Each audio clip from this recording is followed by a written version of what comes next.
ये आकाशवाणी गोरखपुर है। अब आप सुषमा श्रीवास्तव से क्षेत्रीय समाचार सुनिए। देश भर में 18 वर्ष से अधिक आयु वर्ग के लिए सरकारी केंद्रों पर निःशुल्क राष्ट्रव्यापी कोविड टीकाकरण अभियान जारी है। युवाओं से आग्रह है कि कोविड से बचाव का टीका लगवाएं और अन्य लोगों को भी इसके लिए प्रोत्साहित करें। जब तक जरूरी न हो, घर से बाहर न निकलें और सुरक्षा के 3 सरल उपायों का पालन करें। मास्क लगाएं, 2 गज की सुरक्षित दूरी बनाए रखें, हाथ और चेहरा साफ रखें।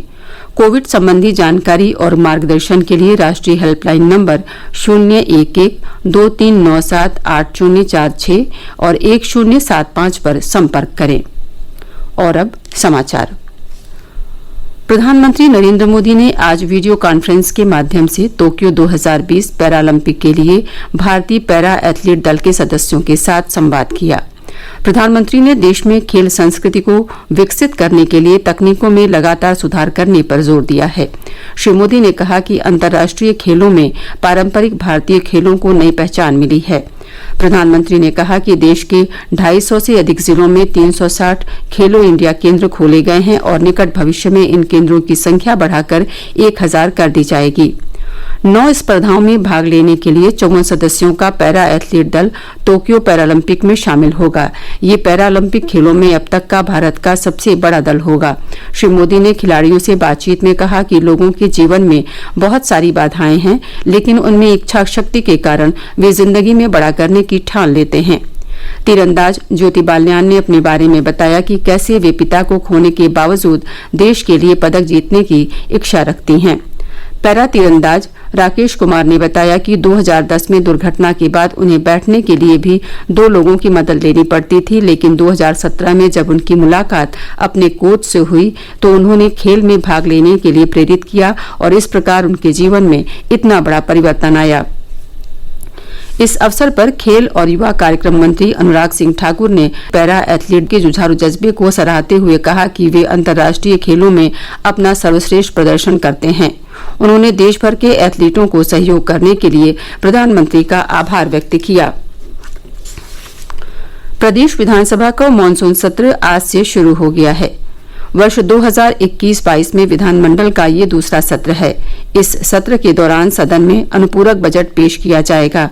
विभिन्न मुद्दों को लेकर ये सत्र हंगामेदार रहने की आशंका है।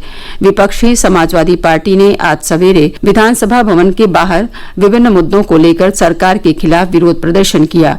सत्र के पहले दिन आज सदन के 6 दिवंगत सदस्यों को श्रद्धांजलि देने के बाद विधानसभा की कार्यवाही दिन भर के लिए स्थगित कर दी गई।